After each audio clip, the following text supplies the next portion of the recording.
Hi, Joy Tribe. Welcome to the next episode of The Joyful Life. I'm so glad you're here on my podcast. And this is season 2. So we're bringing in some special guests, experts, interesting characters that I hope will enrich your life, help you live a better life, and help you live a more joyful life.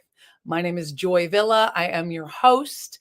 And today I have a very special guest. His name is Spenser Doman of Doman International. He's an acclaimed author, and he helps parents better enrich the lives of their kids and help teach kids learning abilities and lots of interesting things. In fact, I'm going to bring him on the show so you can hear from him yourself. We're going to get into some very good topics. So parents, listen up, because we've also got 3 top tips for helping you raise your kids, helping raise a better child, especially in today's atmosphere. All right, Spenser, welcome to the show. Hi, Joy. Hi. Thanks so much for having me. I am so glad you joined today. It's really exciting. I mean, you just came back. You were in Italy. So tell us a little bit about that and what's going on. What is Doman International for inquiring listeners? Yeah, so actually, I direct 2 different organizations. So one is Doman International, the other is Doman Learning. And so I was in Italy because Doman International has a European center there. And Doman International is an organization that teaches parents of children with special needs how to help their children accomplish the impossible, right? So many parents with children with special needs are often told their child, will never learn to talk or walk or succeed in school or live independently. And so what we do at Doman International is we coach parents on what they can do to help their children accomplish those things that they've been told their kids can't do.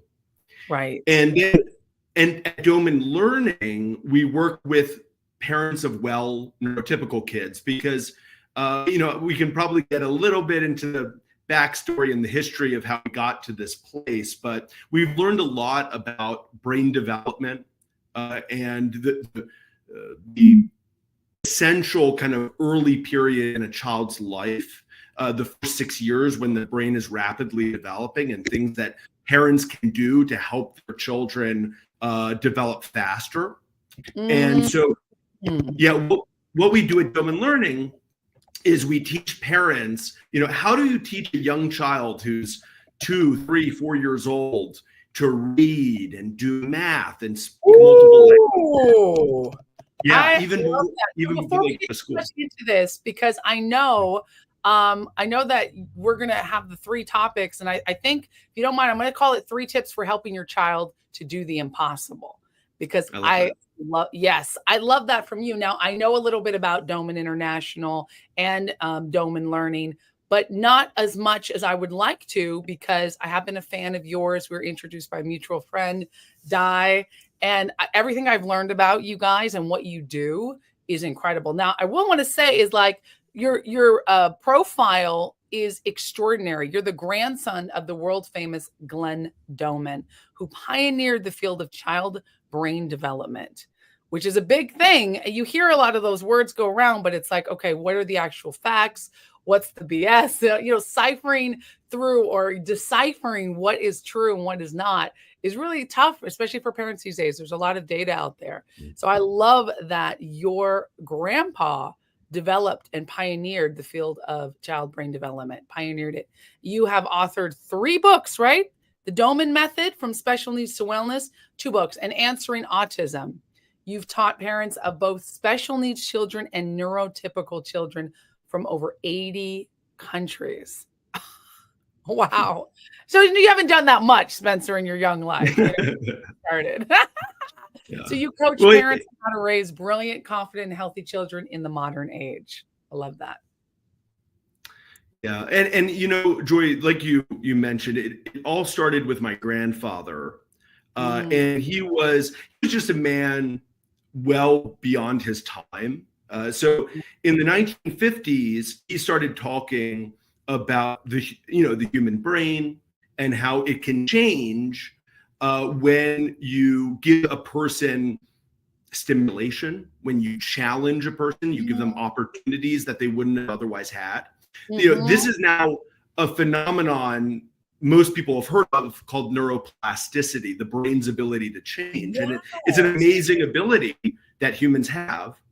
And but he was talking about it before it was really understood. And actually, one of the great pleasures of my life is I get to watch a lot of the scientific evidence coming out demonstrating what he was saying 60 years ago.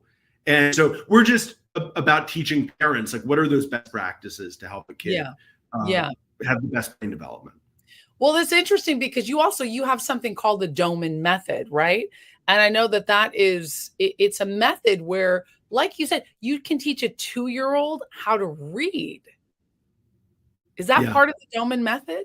It is. Yeah. Yeah. And I mean, okay, so I got to say, Spenser, I would say, not to brag, Joy Tribe, but I'm one of those kids that was definitely more highly developed than other children.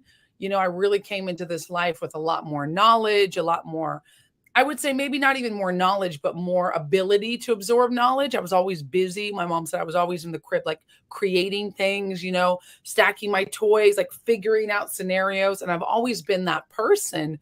And I was actually in advanced classes when I was younger, and I graduated at 16 years old. So I was able to because I did my own studies, and I was able to graduate 2 years early and, from high school. And then it's something that I always, like, I learned to read at 5 because my parents pushed me to read. We valued books. We valued learning. So I guess my question would be, and probably the listeners, how much of this is nature versus nurture? Are there kids who are actually just born with special abilities? And can those be developed further with the Doman method? Or is it something where, you have to nurture the ability and the Doman method gives you a normal kid a higher chance at learning? Does that make sense? Absolutely. It's a great question. And it kind of gets down to the root question that we're trying to answer. And so, first of all, Joy, I want to say there are a couple similarities that you and I have in our bio. And my parents actually taught me how to read and do math at a young age using the programs developed by my grandfather. So I like to tell that to people because sometimes they'll see this, kind of person talking about, this idea of teaching a young child to read. And it's like, I received it myself as a child. Yeah, you're just a talking head hired by this company. You're like, this is my family legacy. Yeah. And so I want other children to have the same, benefits that I had. And getting back to your question, is it nature? Is it nurture? Well, it's both, to be honest, right? Okay. Of course, children are born with different capabilities, right? That's true. But I think, Joy, for me, the bigger question is, what can we as humans control?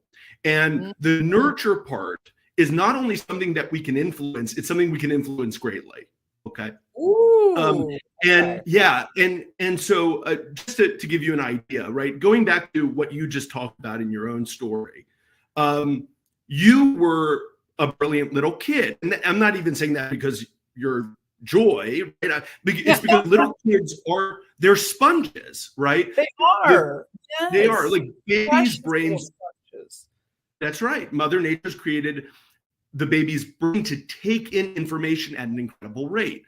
And I think the best example of this, right, is if I go to China today with a 1.5-year-old and you check up on us a year or two later, that child is going to speak Chinese much better than me. And I'm going to be trying and studying, and that kid won't be. They'll be speaking with like a normal Chinese accent.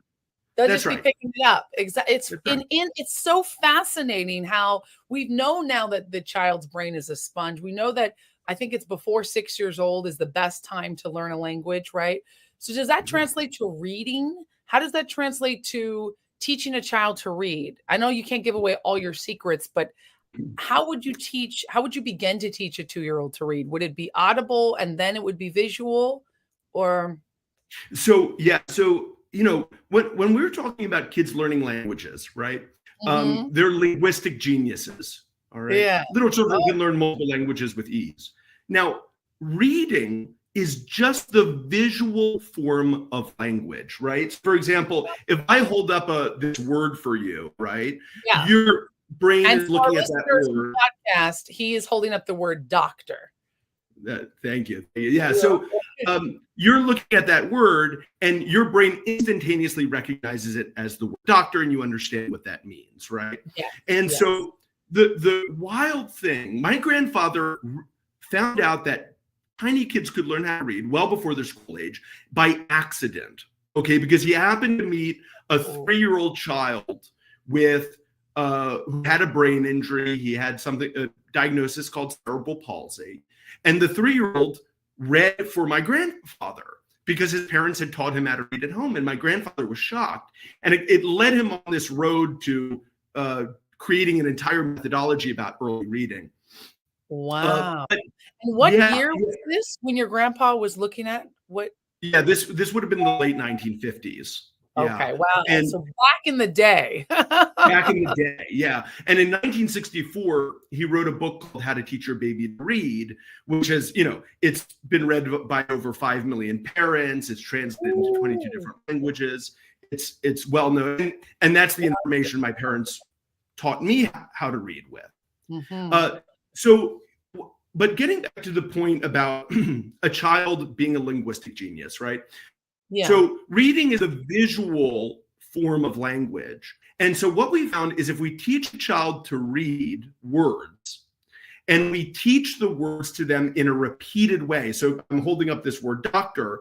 If we were to show this to a child over, several times in a day, over the course of maybe a week, children can learn to read. You just have to know the right repetition, and you have to know how to do it in a way which is fun for the child, right? Because, and I do think it's important to say here, Joy, sometimes people will see this and they'll say, oh, why can't kids be kids? Like, why do we have to, teach them how to read? There is that, Spencer, there is that thing where it's like, it's funny because I'm involved in like high levels of fitness. I'm also a personal trainer. I actually take clients online, in person. I'm into excellence across the board, which is why I love what you do. And I love to be the best, if even just to have accomplished that, right? And sometimes I'll get people who are a little bit naysayers. And on the Joyful Life podcast, we talk about the 5 pillars of joy from my book. And it's faith, freedom, finance, fitness, and family. Those are, and I say all of those, thank you, have to be aligned and maximized and focused on for happiness. And I'll say that, and it's very positive. I'm in the positive speaking sort of sphere. I talk about a lot of different things. I'm an artist. I've toured 39 countries. But one of those things is I always say, you got to be the best you can be. Anything worth doing is worth doing well. That is my philosophy. But I'll have people who say, who cares? It's just like, what are you training for? Like, why do you have to be so fit? Relax. You're fit enough. You're happy enough. You're rich enough. You're successful enough. Haven't you seen enough of the world? And that sort of mentality, I can see that where it's like, well, let kids be kids. It's enough. Life is hard enough. And I think that's a negative and wrong way to look at it, because I find joy in excellence. Yes. Yeah. And to that point, children love to learn, right? Like I said, Mother Nature has created so the human brain is there to take in information. They love to learn. The problem is adults confuse learning with education. We all love to learn. We all love to listen to podcasts on our favorite topics. We love to watch lectures. Yeah. New recipes, new ways to do makeup, new ways to golf, do guy stuff.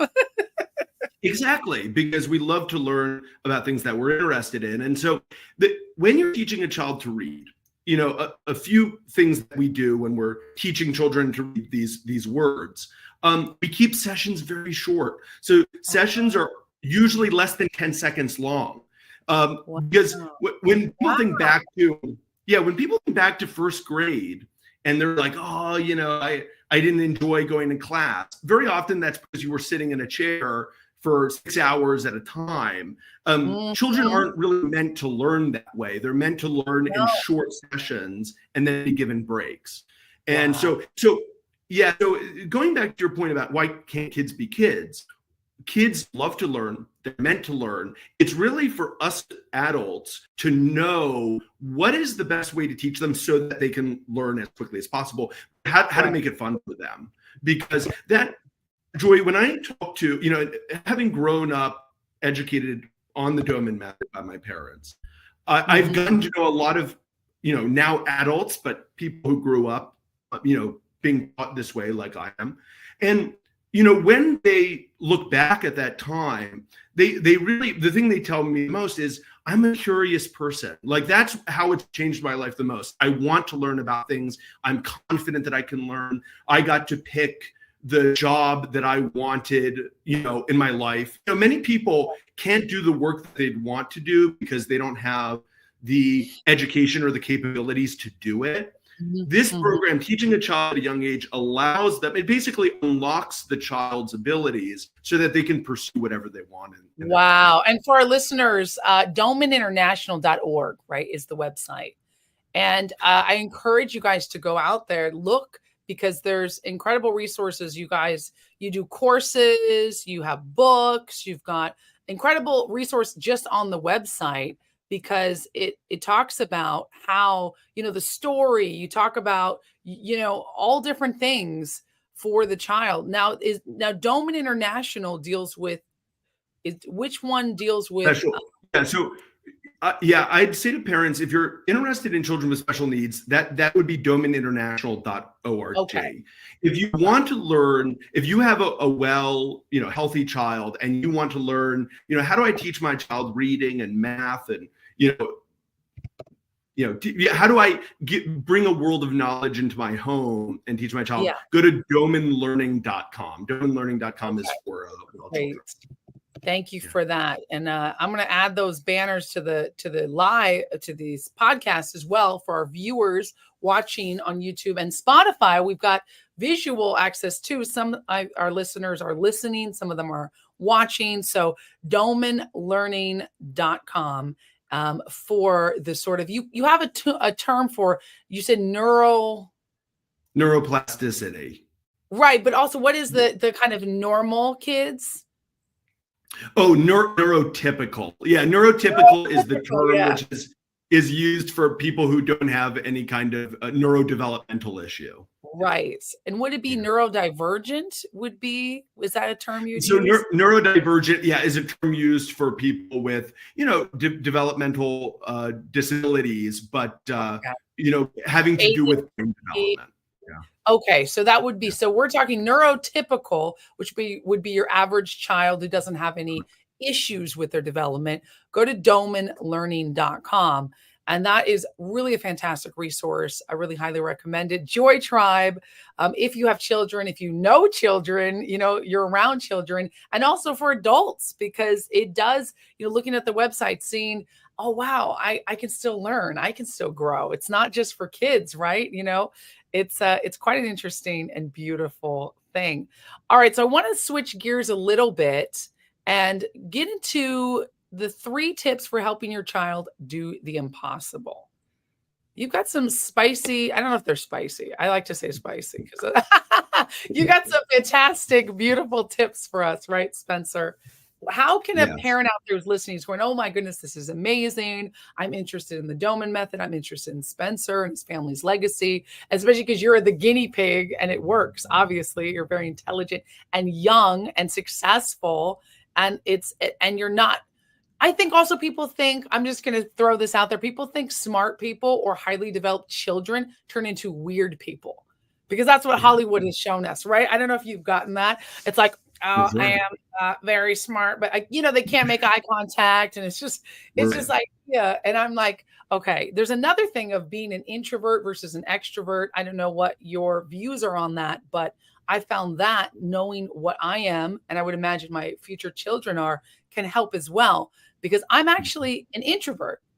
despite what my boyfriend will tell you, because he is extremely a hermit introvert. He's a tattoo artist and a painter. He painted these beautiful paintings behind me, for those who can see.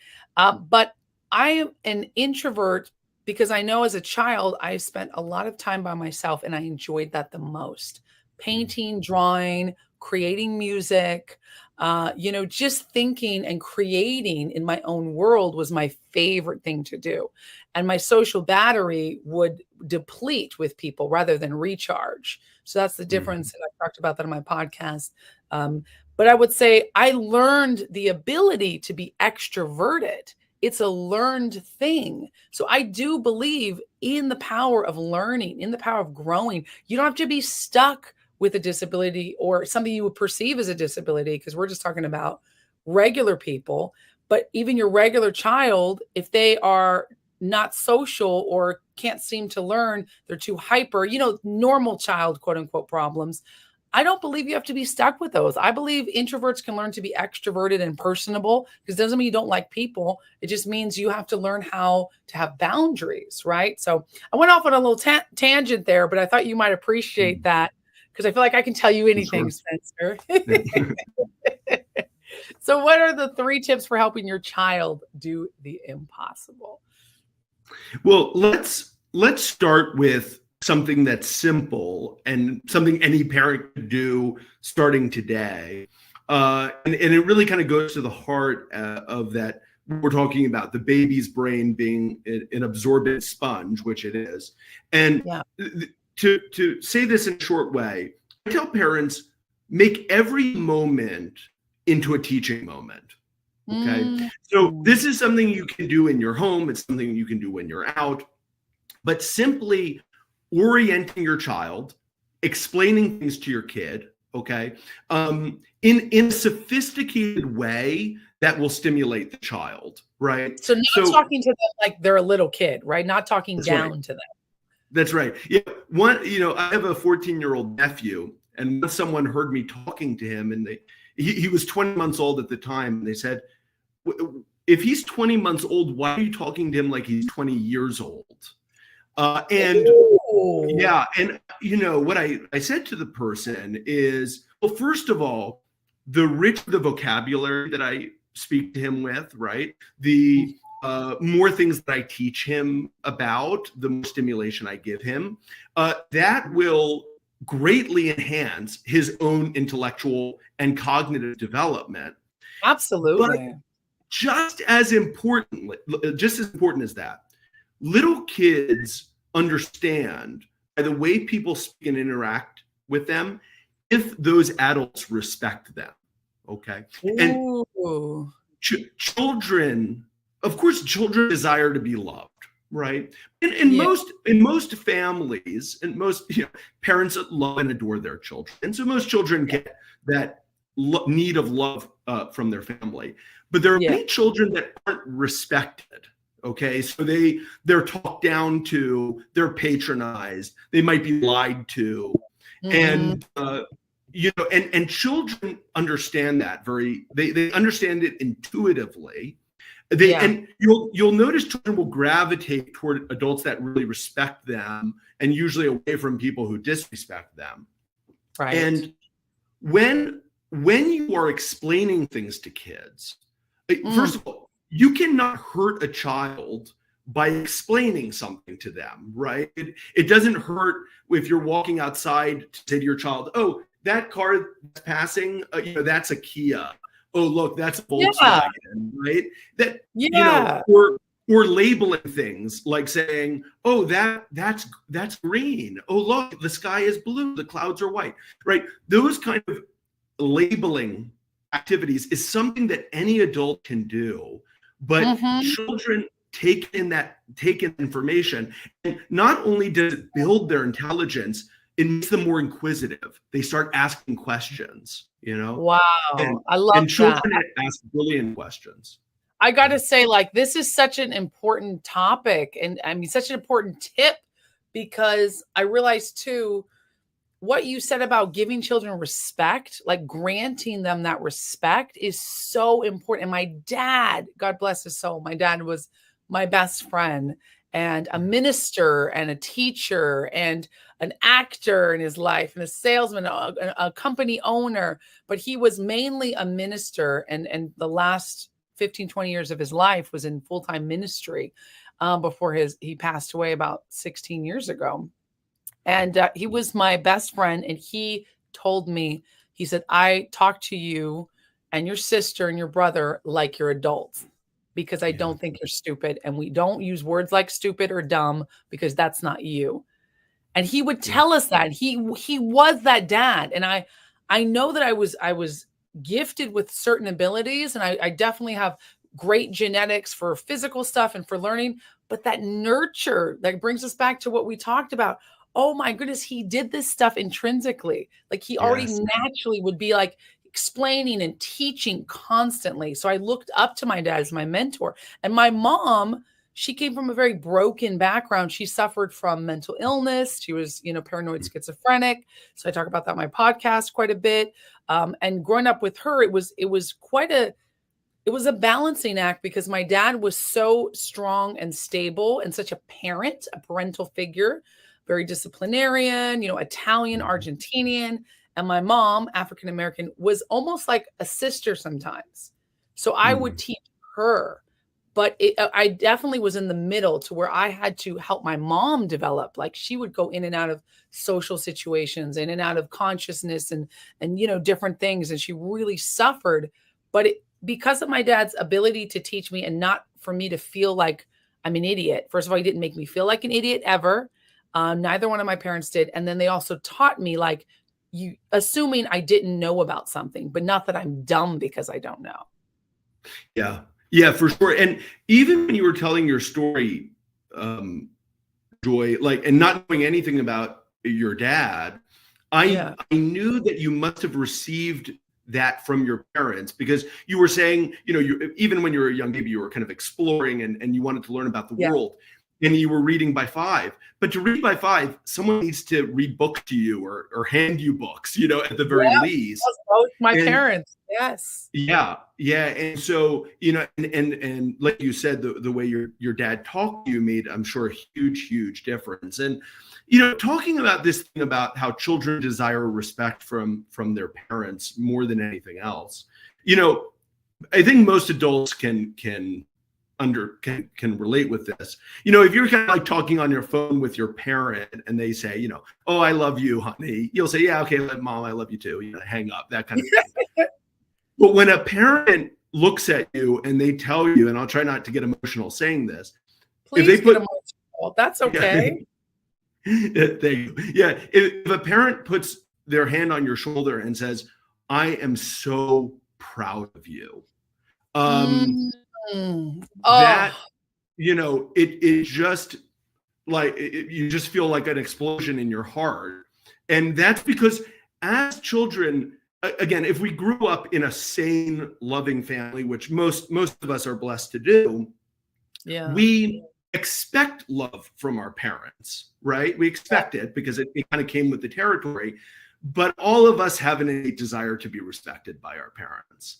And so when children, sorry, I didn't want to interrupt you. I feel like also we feel like we almost owe our parents something for taking care of us, right? We want to be like, oh, but also look what I can do, and I can also help you, and here's a flower, and here's a picture. It's like we almost want to impress our parents a little bit, which is in turn wanting respect, because we innately know, and children know, they're getting all this stuff given to them, right? Yeah. I think a child is smarter than we give them credit for. And I know, it's a part of what Doman does, what you guys do is, no, your child's not a dumbass. Excuse my French. Your child's not an idiot. Yeah. You're not dealing with a little lump of meat that's just going to sit there and just feed them a bunch of candy, feed them a bunch of cartoons, and just wait for them to grow up because then they're smart. What? No, they're brilliant little creatures, people that just have small bodies. Joy, I feel like my next book should be called "Your Child's Not a Dumbass" after what you just said. It's catchy. I shouldn't have even said it. Someone else is going to say it now, but that would actually be a great book, Spenser. You could, as long as you put me somewhere in the dedication or in the thanks, take it. You got it. I think that would be a good seller because But it's true. Joy, we live in a society where people think kids are dumbasses. They do. They Treat them like do. they're dumbasses. Like, Yeah. and I hate. Okay, so I've lived overseas many years, and I love America. I love being American, but there's American way of parenting that I really don't like, that I don't see in Europe. And you've taught and teach to over 80 countries. You've traveled, you came back from Italy. So I know you've seen this too. For our listeners, Joy Tribe, maybe some of you who are international listeners or you've traveled, and some of you Americans maybe don't know what I'm talking about, but I'm saying when a parent who is American talks to their kid, there's a certain way. Billy, now put that down. What did I tell you? No, we're going to go in the car. Now stop. It's like, what? That child is not, they treat them less than they treat their dog, right? Yes. I don't even hear people talk to dogs like that, animals like that. And I love and respect animals, but even more so, you should love and respect little people, which are children. And I think all of us have to be aligned. We all have to work together. It's all part of our dynamics, but a child should not be spoken to like that. Like, how would you like to be spoken to? I wouldn't want someone to be like, now put that down. Just talk to me normal. Hey, can you go ahead and put that down? Thank you. Thanks, Billy. Hey, Billy, we're not going to do that now, but let's do it in a few minutes, right? Just normal, conversational. And yes, they're a child, so they're not going to understand maybe some highfalutin concepts, but it goes back to your infamous book, your upcoming book. I said you did 3 books. You've only done 2. So this is your 3rd book, Spenser. Your child is predicting the future. International bestseller. But do you find that the parenting way in America is a little bit like telling kids and telling them off and you got to watch them? Yeah, but if you assume a child is going to be bad and dumb and stupid and get into all kinds of problems. I mean, listen, kids are tough. They can be little monsters sometimes. They can act like little monsters. All of us can. But I like to assume a child wants to do well and wants to please us and can do well rather than, oh, they're just bad. They're a nightmare. They're terrible. Yeah. Yeah. Oh, yeah. I mean, I have... Excuse me. I have some friends who, sometimes when they visited, they'll bring their kids with them, and they threaten, they scream at their kids and threaten their kids, and the kids don't do anything they ask them. It never works. Yeah, it never works. Yeah, it's a disaster. And they'll threaten kids. I'm going to call the police if you do that again. And the kids know it's all nonsense. If you threaten to call the police on your kids, you better call the police on your kids because they will call you out. And on the other hand, you talked about the U.S. and how we talk to kids here. To a degree, it's a societal issue. I was talking to you about Doman International has a location in Italy. I've been going to Italy for many, many years. And if you go to a restaurant in Italy, first of all, everyone brings their children. And the children will kind of often get from the table and play with the other kids, and they'll come over. You'll see children approach other tables and chat with adults who they've never met before. And it's just this comfortable interaction because children are really respected in Italian society, and they're treated that way. In the US, it's like adults act like we should live in a world without children, where children should be, they shouldn't even be seen, let alone heard. Preach it, Spenser. You nailed it. That's it. It's this thing where it's like kids are an annoyance. But let me take my little tiny chihuahua anywhere I want. Let me take my tiny dog with me, but not a child. Ew, gross. Yeah, and Joy, when kids grow up in a home that respects them, where they're talked to in a mature way, a sophisticated way, in a kind way, the kids, I've seen so many kids that grow up in homes like this because we work with those kinds of families. They walk through life with a confidence. And I want to make it clear, I'm not talking about an overconfidence. I'm talking about there's something that feeds us emotionally when we're in an environment where we are truly respected for who we are. And I think that kids that don't receive that often kind of walk through life feeling like they have to prove something. But but I think it's a fundamental emotional need. And getting back to it, when you talk to your child, you're not just trying to teach them things. You're trying to show them, I respect you as an individual. That's why I'm taking the time to teach you. Oh, I love that. Love that. So that's step one, talk and teach. That's step one. Right? Love it. Oh, and that's huge. If people just did that, I think you would, your kids would act up less because you don't really want to. I think kids, and is this correct? Because you have a lot more information there. And do you have kids, by the way, yourself? No, just nephews I'm very proud of. Oh, that's awesome. Well, I don't have children yet either. Not everybody has to have kids to love kids and help and care for kids. That's why it's like, even if you don't have kids, if you know a kid, because everybody knows a kid, right? Yeah. This is really should be part of school. I think we should learn how to treat children, animals, people with respect, love, respect, manners, sophistication. I love you use that word when you speak to a kid, sophisticated manner.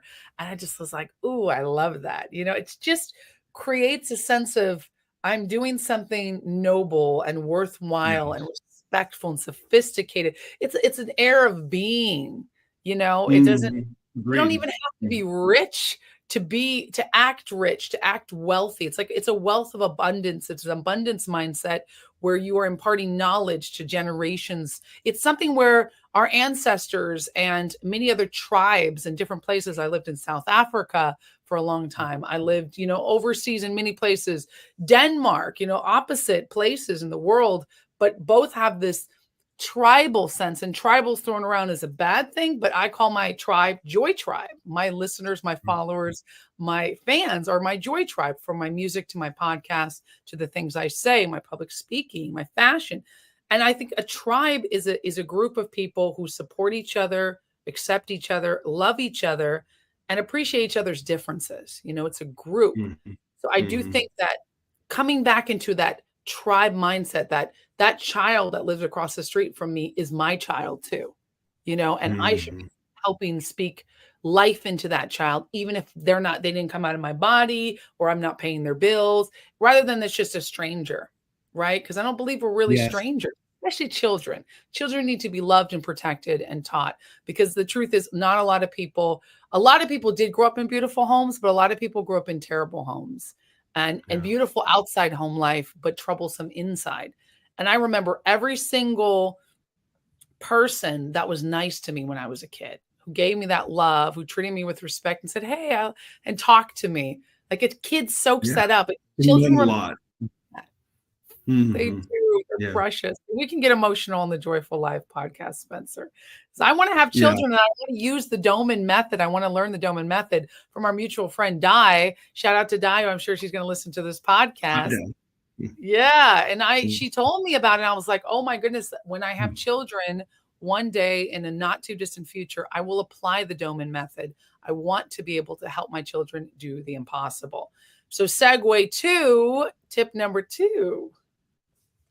Yes. So, again, I want to, the first 2 tips are really things that require very little prep work. And so the second tip I would give is read to your child every day for, depending on the child's age, 15 to 30 minutes. Reading books is something which is so basic, and yet of almost anything, right? This is not even a Doman method thing, right? It's a lifestyle raising a child thing. Books provide children with vocabulary, which isn't used often in the home. It provides them with ideas, right, that they may not have ever heard of before. Books are very good for growing a child's, intellectual understanding and also interest in new things. Absolutely. And I would recommend to parents, first of all, to read both fiction and nonfiction, because a lot of the time when parents are reading to kids, kid books often do gravitate toward kind of like there are a lot of baby books out there. Very simple. Very simple. But there's a lot of good nonfiction books out there, right, where you can get kids books about, animals and space and Yeah. geography. Yeah. It's just a very simple way to give your child a ton of stimulation. And there's probably nothing that, if we look at research with early childhood education, there's probably nothing that has more evidence backing up than the power of reading to a kid. It's just, it's shown that children that are read to every day are just so much more likely to succeed in school than kids who don't. And so much so, there are even nonprofits out there that exist now where, parents who, for example, can't read, they will send people to the home to read to the children because it's so it's so well documented and established how important it is. Wow. I love that. My dad used to read to me all the time. My mom would read to me too. My mom would read a lot and give me books, like recommend books, especially as I got older. My mom and I bonded a lot in high school, and she would constantly let me air out my thoughts and my in thinking, my introverted, like, like all my little thoughts. And she'd be like, wow, you're so smart. You think differently than other people. Like, give me this beautiful, nurturing warmth, acknowledgement, which I learned a lot of my communication from her in that way, the positive parts. And then my dad would read books to me directly, and he would do all the voices. Like, he would read, because he was an actor as well. My mom was a singer, like performance, art, family, Christianity. We had a very colorful life. And my dad would do the voices, and he would read. I remember we did a lot of science fiction, and we did like fantasy books. Like, we did this book series, but it was obviously meant to be read not for children. Like, it was probably, I read Lord of the Rings on my own, but it was something along those lines, right? So more advanced, more sophisticated, but he would tell the story, he'd read it, and he'd do the voices.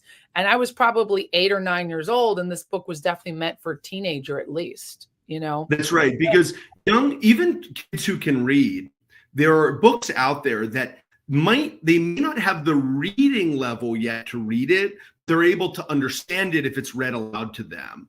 And so my dad did the same thing with me, Joy. Like, every morning, me and my siblings would like pile into bed with him, and he'd pull out a book, usually a book at kind of a young adult level, and read it to us.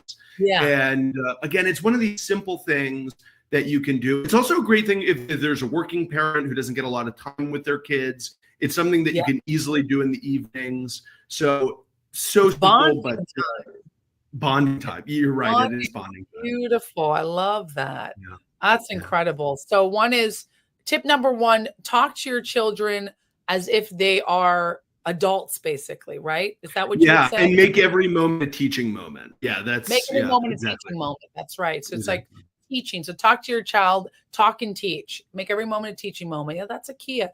Yeah, this is.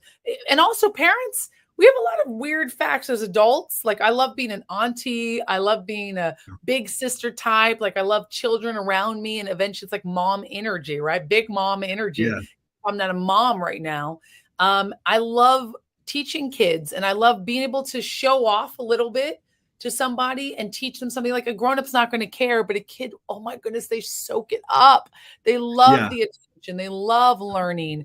And it is a good way to get a kid focused on something, right? If you're like, look at that here, see that tree? And then whatever you know a lot about, you can teach a kid. Or if you don't know a lot about, it's impressive to a kid. If hey, this is made with a kiln.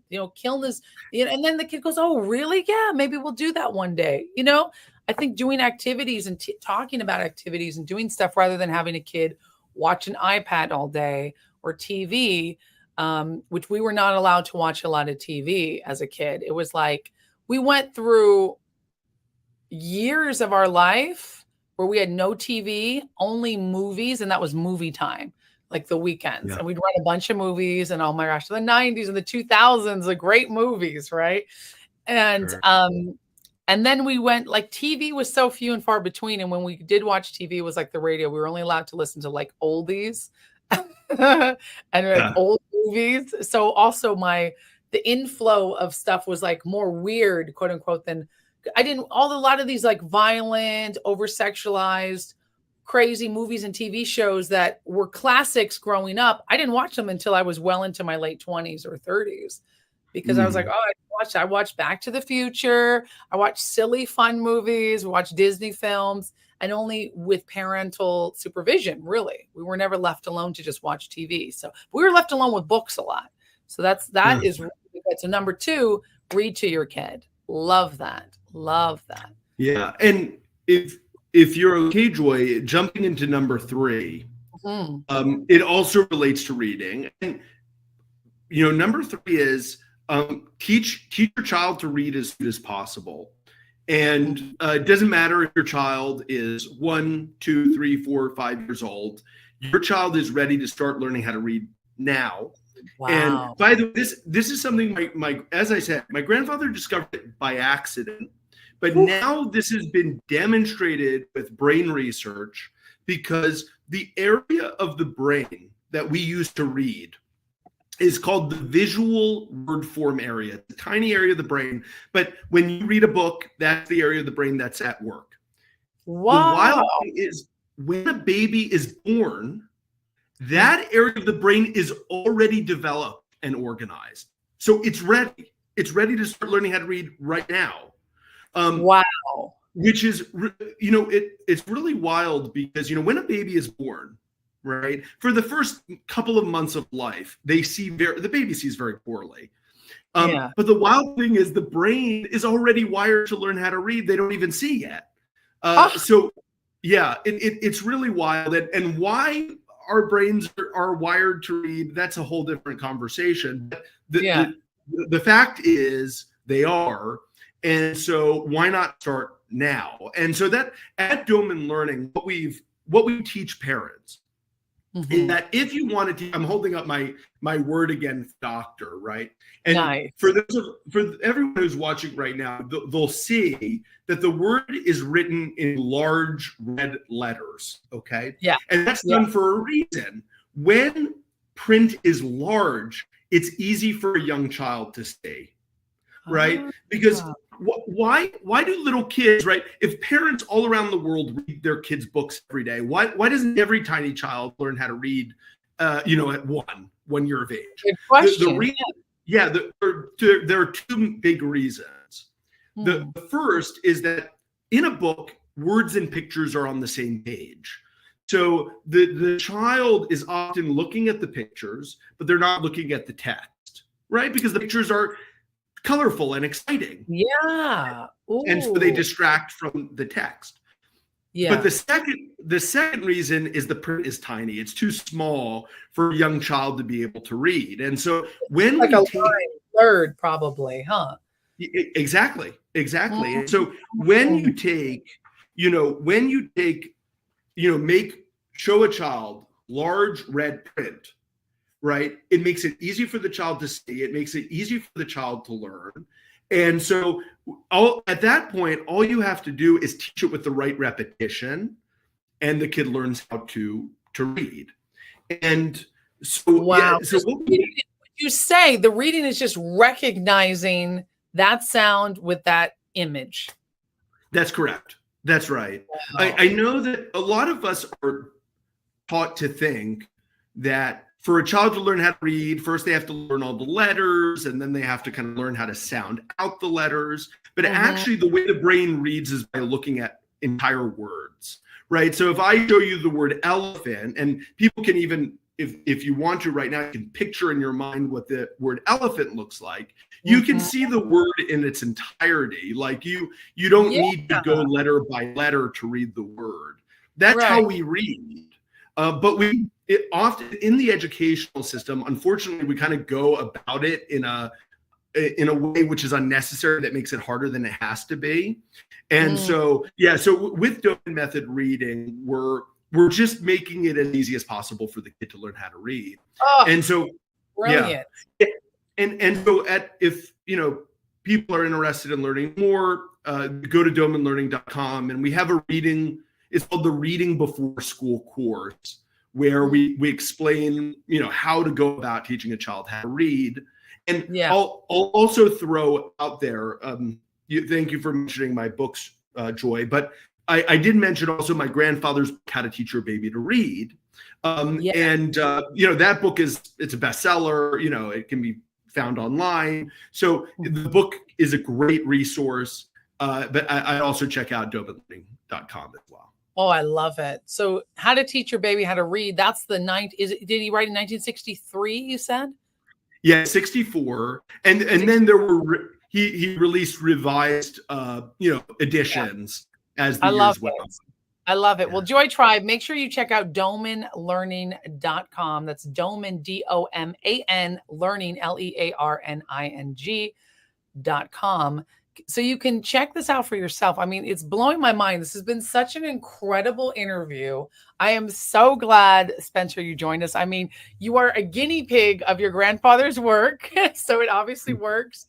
And you've taken on the family legacy to teach it now to millions around the world. Like, really, truly, I love this. So I want to switch gears a little bit because we did the 3 tips. Now that's for a neurotypical child, right? 3 tips for helping your child do the impossible. And now parents who are listening, I was a stepmom, my ex-husband of a stepmom of a child who had learning disabilities. So I want to switch gears for the next couple minutes, just deep dive into Doman International. And that's where you talk about teaching special needs, right? Can you tell us a little bit about that? Yeah, sure. So, Joy, right now, more than 1 in 14 children are born with some kind of developmental disability or special need. Wow. And most common, which almost everyone I meet now knows at least one child who has been diagnosed with something like autism or ADD, or you mentioned learning disabilities, dyslexia, cerebral palsy, epilepsy, right? So there are hundreds of different diagnoses for children. And so what we do at Doman International is we teach parents these, treatments and techniques that we've discovered over the last 60 plus years that help the brain develop as quickly as possible. Because the brain is the command center of the body, right? Everything we do in our lives, we're able to do, from talking to reading to writing to, everything we do, it is thanks to the amazing human brain. And so at Doman International, we teach parents, how do you speed a child's brain development who has a special need? And when we do that, we can help children learn to walk, who parents may have been told the child will never walk, or help a child learn to talk who didn't talk, or learn to read and succeed in school, even if parents were told that would be an impossibility. And so, yeah, I mean, the wonderful thing, we've talked a lot about the sponge that is the human brain. Well, neuroplasticity, our brain's ability to change, actually, it remains throughout our lives. And so even with, children and young adults who are 6, 10, 15 years old with these cognitive issues, developmental issues, if we do the right treatments with them, we can improve brain development. And then all those issues that I mentioned start to go away. Wow. And it's really this is amazing. It's really special. Yeah, you have 60 years of helping special needs families. I'm on the website for those of you watching. I've thrown it up on the screen here. 30,000 families helped by the Doman method, probably more now, right? 2 times faster development on average for children after starting treatment, and 3 generations of the Doman family teaching and empowering families. I just love that. It's a legacy. Now you have a course here, and you talk about it's a complete plan for your child. You can watch your child have amazing results. And I know a lot of people are frustrated. I wish I would have had this when I was raising my special needs daughter, my stepdaughter. She's now over 18. We still stay in touch. And, she still has developmental issues. So she'll never really, at the time, progress from about 6 years of age. Right. So I did help her teach her to read, but I didn't have the Doman method. I wish I had the Doman method and knew you. That's why I'm like, okay, when I have my children and all the children around me, and even in fact, still helping her and others and my friends, I have friends who have special needs kids. I mean, it's so unfortunately common these days of some way, shape, or form. And you have an online Doman method course. And with this course, you have a guarantee full money back within the first week if you're dissatisfied. That's incredible. Yeah, when most parents, the full name of the course is the Doman Method Course from Special Needs to Wellness. And usually parents, even within the first week of this online course, will say that they have learned more about their child's problem and what to do about it than all the years since their child is born. And by the way, Joy, I mean, we were talking earlier about how children can be patronized and gaslit, and parents face that a lot too. So just to give you an idea, we've seen now almost 40,000 families, right? And when every family comes to Doman International, one of the first questions we ask is, who was the first person to realize your child had a problem? And in 80% of cases, it's mom. Mother is the first person before the pediatrician, before Mom the child, not the doctor. Yeah. And so very often moms find themselves in the position where they're actually trying to convince the professional, like, hey, my kid isn't doing what other kids are doing. And so parents have I'm not saying that parental intuition is always right, but it's good enough that if I hear a mom believes something about her child, I'll put my money on it, And by the way, Joy, after moms are 80% of the time the ones who figure out their child's problem. Second most common person is grandmother. And then it's doctor after that. Okay. So it's not dad. Come on, dads. Well, dad's probably working. Dad's out there grinding. We need both parents. And and then hopefully coming home and reading with the child, and the child's already sleepy, and then the dad's in learning mode. But mom is usually spending more time there, and then grandma. And also, women were really built, I do believe, with this sixth sense ability to perceive more. We can perceive more in that way. And when you bring a child into that, which was in the womb of a mom, that is quite something. That's quite magical.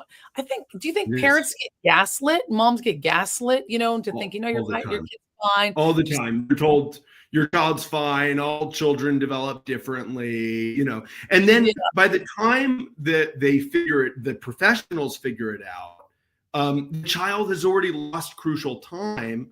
And also they can often damage mom's own intuition, because here the supposed expert is telling her you're wrong. And then because I guess I'm wrong. I really dislike that. I mean, the medical community is important. We do need doctors for certain things, absolutely. But I'm big into holistic care, into learning, into applying different things, diet, nutrition, spiritual wealth, outdoors, nature, right? Kids used to go outside a lot more. Now it's a very online TikToks, doom scrolling, just constant, and it's not really stimulating.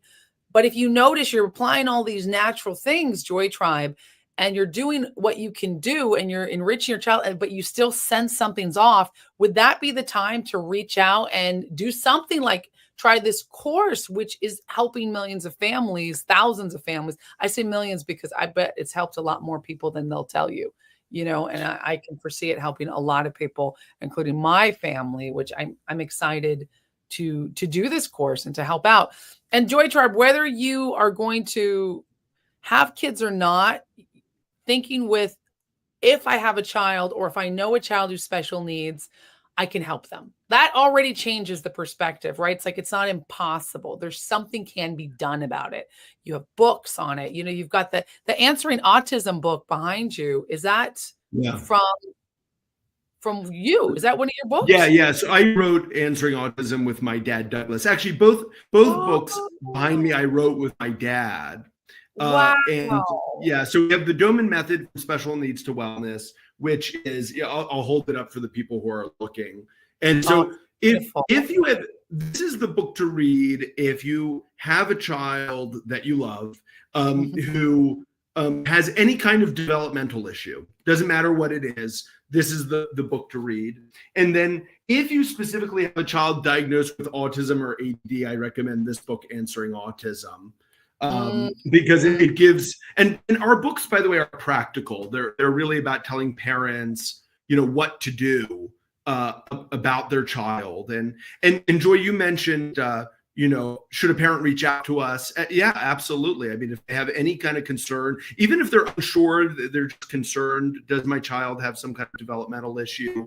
Or if their child has already been given a diagnosis, if they go to domaninternational.org and fill out the contact form, one of our team members will give them a call. The call is free. It's just to kind of talk you through what your options are and how you can work for your kid. That's so beautiful, Spenser. I mean, resources.